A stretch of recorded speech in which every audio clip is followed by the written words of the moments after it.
Hello. कैसे हैं आप सभी। आज का क्लास जो है आप सभी के लिए काफी ज्यादा खास है। गांधी जी से रिलेटेड जितने भी क्वेश्चन आपके परीक्षा में आएंगे वो एक ही वीडियो में जो है आपको हम उपलब्ध करवा रहे हैं। और बिना देखे बिना रटे इस वीडियो के अंत तक जो है जितने भी गांधी जी से रिलेटेड प्रश्न पूछे जाएंगे वो सभी आपको जो है हम याद करवाएंगे, इस बात की गारंटी है। तो चलिए क्लास को जो है हम लोग शुरू करते हैं।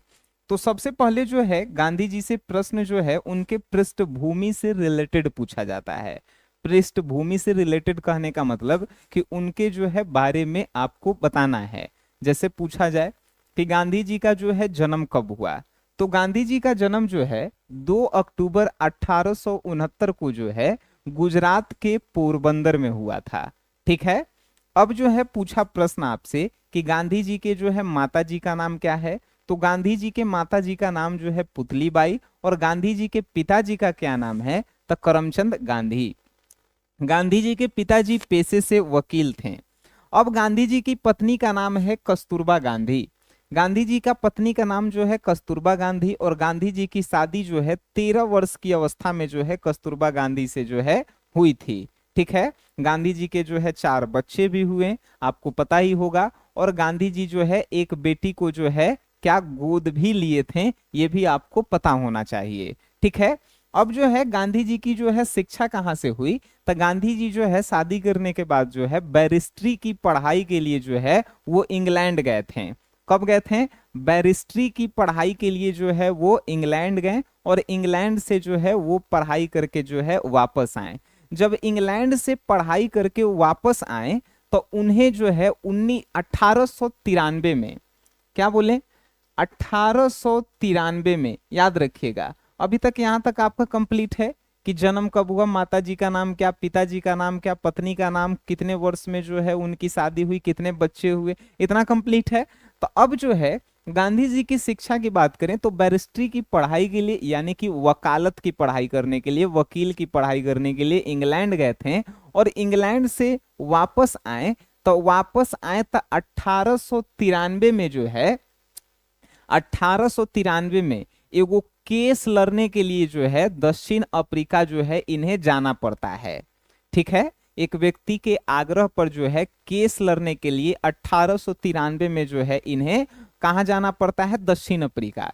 जब दक्षिण अफ्रीका जाते हैं गांधी जी तो इनकी जो है आयु जो है 24 वर्ष होता है। इसी समय जब गांधी जी दक्षिण अफ्रीका जाते हैं तो ट्रेन से जाते हैं, तो ट्रेन में जो है क्या होता है, काले और गोले लोगों के खिलाफ जो है दक्षिण अफ्रीका में काफी जो है रंगभेद की नीति जो है अपनाई जा रही थी। और 1893 में ही जो है गांधी जी को जो है ट्रेन से जो है बाहर उतार दिया जाता है, यह कह करके कि तुम एसी वाले बोगी में जो है नहीं बैठ सकते हो। ठीक है। तो 1893 में ही जो है ट्रेन से उन्हें उतार दिया जाता है। फिर भी जो है ये दक्षिण अफ्रीका पहुंचते हैं और वहीं पे 1893 में जब ट्रेन से उतारा जाता है तो ये कहते हैं कि हम एक दिन जो है इस रंगभेद की नीति के खिलाफ आंदोलन करेंगे और दक्षिण अफ्रीका से जो है इसको भी जो है दूर करने का प्रयास करेंगे। तो 1893 गए दक्षिण अफ्रीका में। अब दक्षिण अफ्रीका में भी जो है इन्होंने कई सारे आंदोलन किए और दक्षिण अफ्रीका में कितना साल तक रहे, तो 21 साल तक रहे। तो अब दक्षिण अफ्रीका से वापस आते हैं कब, 1915 में। अब बताइए कि गांधी जी की आयु जो है टोटल कितना हो गया, तो 45 वर्ष हो गया। यानी कि 45 वर्ष की अवस्था में जो है गांधी जी जो है कहाँ आते हैं, तब भारत आते हैं। अब जो है 1915 में आते हैं तो 1915 से 1947 के बीच का जो साल होता है उसे जो है गांधी युग के नाम से जो है हम लोग जानते हैं। अब देखिए, जब 9 जनवरी 1915 को जो है गांधी जी जो है अफ्रीका से जो है वापस जो है लौटते हैं, कहाँ, भारत में। तो सबसे पहले जो है वो 1916 में क्या करते हैं, तो 1916 में जो है साबरमती आश्रम की जो है वो स्थापना करते हैं। ठीक है। साबरमती आश्रम की जो है वो स्थापना करते हैं, ये जो है आपको पता होना चाहिए। अब साबरमती आश्रम की स्थापना करने के बाद जो है आपको पता है कि बिहार के किसानों के साथ जो है अन्याय कर रही थी अंग्रेजी सरकार। खासकर चंपारण में जो है तीन कठिया प्रणाली, नील की खेती के खिलाफ जो है गांधी जी को जो है राजकुमार शुक्ल नामक व्यक्ति जो है क्या कहते हैं, रिक्वेस्ट करते हैं कि गांधी जी आइए चंपारण में और यहाँ पे किसानों पे जो अत्याचार होता है उसको जो है जांचिए, देखिए, परखिए और इसके खिलाफ जो है आवाज उठाइए। तो 1917 में जो है राजकुमार शुक्ल व्यक्ति नामक बिहार के किसान थे, जिनके आग्रह पर जो है गांधी जी जो है कहाँ आते हैं, बिहार के चंपारण में आते हैं। अब बिहार के चंपारण में आने के बाद जो है जब पूरा यहाँ के जो है हालात जान जाते हैं तो 1917 में जो है चंपारण में जो है चंपारण आंदोलन के नाम से जो है एक आंदोलन की शुरुआत होती है। और हम आपको बताते चलें कि चंपारण आंदोलन जो है गांधी जी की जो है क्या थी, तो चंपारण आंदोलन जो है गांधी जी की जो है पहली आंदोलन रही। और ये किस लिए आंदोलन था, नील की खेती के लिए, तीन कठिया प्रणाली के लिए, तीन कठिया प्रणाली के लिए।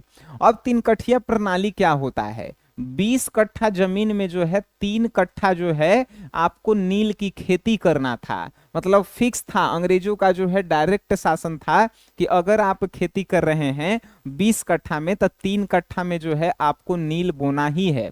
नील से जो है पहले रंग बनता था और ये जो है काफी ज्यादा जो है इसका जो है उद्योग जो है भारत में अंग्रेज जो है करते थे, उद्योग मतलब बिजनेस से, ठीक है। अब जो है 1917 में जो है जब गांधी जी ने चंपारण आंदोलन किया तो चंपारण आंदोलन से जो है ये जो आंदोलन जो है क्या हुआ, सफल हुआ और किसानों को राहत मिली और किसानों को 25% टैक्स की जो है अंग्रेजों ने छूट दिया, ठीक है। अब जब ये आंदोलन भी जो है क्या हुआ तो एकदम सफल हो गया तो गांधी जी का मनोबल जो है यहाँ से बढ़ता है और उन्होंने जो है 1918 में क्या किया, तो 1918 में जो है इन्होंने खेरा आंदोलन किया। अब खेरा आंदोलन क्या था, तो किसानों के जो है फसल बर्बाद हो रही थी और किसानों के फसल को जो है बर्बाद होने के बावजूद भी जो है अंग्रेज मुआवजा नहीं दे रहे थे, तो खेरा आंदोलन की जो है शुरुआत होती है। अब खेरा आंदोलन की शुरुआत के बाद जो है खेरा आंदोलन कब हुआ, तो 1918 में हुआ। अब जो है 1919 में जो है गांधी जी का जो है एक आंदोलन होता है जिसका नाम होता है खिलाफत आंदोलन, ठीक है। खिलाफत आंदोलन जो है अगर आपसे पूछेगा कि कब से कब तक चला तो आप बता सकते हैं कि 1919 से लेके 1924 तक जो है खिलाफत आंदोलन चला था। अब आप कहेंगे सर ये तो सबसे बड़ा आंदोलन हो गया, लेकिन पूरा जो है 1919 से 24 तक नहीं चला, बीच बीच में कभी 1 महीना के लिए कभी 6 महीना के लिए ये जो है रुक रुक के चल रहा था खिलाफत आंदोलन, ठीक है। अब 1919 में खिलाफत आंदोलन जो है हुआ, लेकिन खिलाफत आंदोलन इसलिए प्रचलित नहीं है, इसमें जो है और भी कुछ हुआ जो 1919 को जो है खास बनाता है। आपको हम बताते चलें तो 1919 में जो है सबसे पहले जो है 19 मार्च 1919 को जो है रॉलेट कानून जो है किसके द्वारा, तो 19 मार्च 1919 को जो है रॉलेट कानून जो है अंग्रेजों के द्वारा जो है लागू किया जाता है। रॉलेट कानून क्या था, तो रॉलेट कानून था कि भारत के किसी भी आंदोलनकारी को, प्रदर्शनकारी को बिना मतलब के अंग्रेजी सरकार जो है पकड़ करके जो है जेल में डाल देती थी। अब इस आंदोलन का, रॉलेट कानून का विरोध किया गया। रॉलेट कानून का विरोध करके जो है 13 अप्रैल को जो है, मतलब रॉलेट कानून जो क्या था कि भारत के प्रदर्शनकारी जो आंदोलन कर रहे हैं उनको बिना मतलब के पकड़िए और जेल में जो है डाल दीजिए। अब जो है इसके खिलाफ लोग जो है आंदोलन करने लगे कि ये रॉलेट कानून जो है भारत के लोगों के खिलाफ है, तो आंदोलन करने लगे। तो आपको पता चलेगा कि 13 अप्रैल 1919 को जो है क्या हुआ, तो जलियांवाला बाग जो है हत्याकांड हुआ। जलियांवाला बाग हत्याकांड का हुआ था, तो जलियांवाला बाग हत्याकांड में जो प्रदर्शनकारी रॉलेट कानून के जो है खिलाफ बोल रहे थे, तो जनरल डायर जो है अपने सैनिकों को जो है आदेश देते हैं कि जाओ इनको जो है गोलियों से भून डालो। और 13 अप्रैल 1919 को जो है इतना खौफनाक दिन था कि जिसमें 1500 से 2000 लोगों की जो है जानें चली जाती है और ये खून की नदियां बह जाती है 13 अप्रैल 1919 को। तो जलियांवाला बाग से जो है, जलियांवाला बाग हत्याकांड से जो है गांधी जी जो है ये कहते हैं कि अब जो है अंग्रेजों के खिलाफ जो है एक बड़ी आंदोलन की जो है जरूरत है, ठीक है। तो जलियांवाला बाग आंदोलन के बाद जो है 1920 में जो है आपको हम बताते चलें कि अब होता है एक असहयोग आंदोलन। अभी असहयोग आंदोलन क्या था? असहयोग आंदोलन था कि जो ब्रिटिश लोग यानी अंग्रेज लोग जो भारत में व्यापार कर रहे हैं उनके किसी भी वस्तु को हम लोग नहीं खरीदेंगे, यानी कि ब्रिटिश वस्तुओं का हम लोग बहिष्कार करेंगे। ये असहयोग आंदोलन का जो है उद्देश्य था।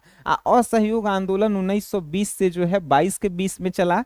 अभी असहयोग आंदोलन में जो है एनी बेसेंट एगो महिला थी, एनी बेसेंट। अब एनी बेसेंट कहती है कि ये आंदोलन जो है बिल्कुल जो है खराब है, कि बिना असहयोग के जो है आप कैसे अंग्रेजों को जो है भगा सकते हैं बिना सहयोग के। तो एनी बेसेंट कहती हैं कि ये जो है सबसे खराब आंदोलन है। और इसके बाद जो है चित्तरंजन दास और मोतीलाल नेहरू भी जो है यहाँ पे कहते हैं, गांधी जी के खिलाफ हो जाते हैं कि ये आंदोलन सफल होने वाला नहीं है। लेकिन गांधी जी जो है अपने बात पे अडिग रहते हैं और ये आंदोलन भी जो है वो करते हैं। और इसका नतीजा होता है कि लोग जो है ब्रिटिश सामानों का जो है ज्यादातर जो है बहिष्कार कर देते हैं। ठीक है, जब ये आंदोलन जो है खत्म होता है तब 5 फरवरी नहीं कह के 4 फरवरी भी आप कह सकते हैं कि 4 फरवरी को जो है एक जो है और होता है कांड जिसका नाम होता है चौरी चौरा कांड। ये चौरी चौरा कांड जब 4 फरवरी 1922 को हुआ, इसमें क्या हुआ? तो इसमें जो है एक थाना को जो है जला दिया गया। थाना में जो है 22 पुलिसकर्मी थे, 22 पुलिसकर्मी को जो है जला दिया जाता है, जिससे जो है गांधी जी और नाराज होते हैं। और उसके बाद जो है एक बड़े आंदोलन की जो है उन्होंने जो है जनता से मांग करते हैं। ठीक है, और हम आपको बताते चलें कि चौरी चौरा कांड जब हो जाता है तो सबसे बड़ा गांधी जी का एक आंदोलन शुरू होता है 1930 में।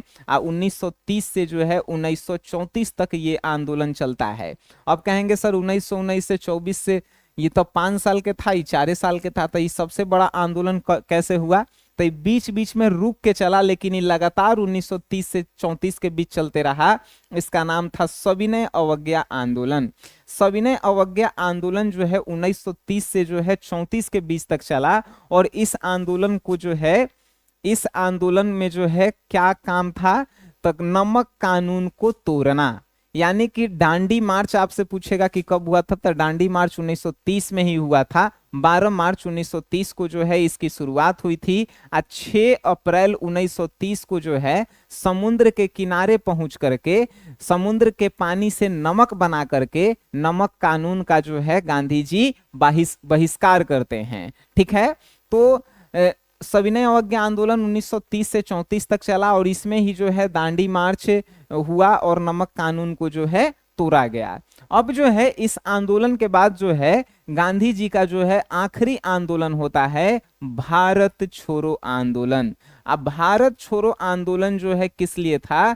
तो अंग्रेजों को जो है भारत से भगाने के लिए। भारत छोड़ो आंदोलन 1942 में जब शुरुआत की गई थी तो उसमें जो है लगभग 79 यानी कि 79 लोग जो है शामिल थे। लेकिन ये धीरे धीरे आंदोलन जो है व्यापक रूप से जो है उभरता गया, बनता गया। देश के जो है अनेक शहरों से, अनेक गांवों से लोग जो है इस आंदोलन में जो है शामिल होते गए और अंततः जो है 1947 में जो है अंग्रेजों को भारत छोड़कर जो है भागना पड़ा। इसी आंदोलन के क्रम में जो है 1942 वाले आंदोलन भारत छोड़ो में गांधी जी ने एक नारा दिया था, करो या मरो का। तो करो या मरो का जो है ये नारा भी जो है गांधी जी के द्वारा जो है दिया गया था। और अंततः जो है गांधी जी जो है भारत की स्वतंत्रता में जो है अपना जो है योगदान देते हैं। और उसके बाद जो है गांधी जी का जो है निधन हो जाता है एक व्यक्ति के हाथों, जिसे आप जानते हैं नाथूराम गोडसे, 30 जनवरी 1948 को। ठीक है, तो गांधी जी के बारे में जो है इससे आप जितने भी आज की क्लास में हमने बताया, अगर आप ध्यान से सुने होंगे तो इससे कई सारे ऑब्जेक्टिव क्वेश्चन बनते हैं, कई सारे सब्जेक्टिव क्वेश्चन बनते हैं और ये टॉपिक काफी ज्यादा इंपॉर्टेंट है। और अगर इसके अलावा भी कोई टॉपिक है जो आपको याद नहीं हो रहा है, जो आपको याद करने में जो है काफी कठिनाई हो रही है, आप हमें कमेंट बॉक्स में बताइए। हम आपके लिए जो है उससे रिलेटेड वीडियो लाएंगे, आसान भाषा में लाएंगे, जिससे आपको जो है जल्दी समझ में आ जाए, जल्दी जो है याद हो जाए। तो मिलते हैं आप सभी से नेक्स्ट क्लास में। तब तक के लिए tata, bye bye, good night, शुभ रात्रि।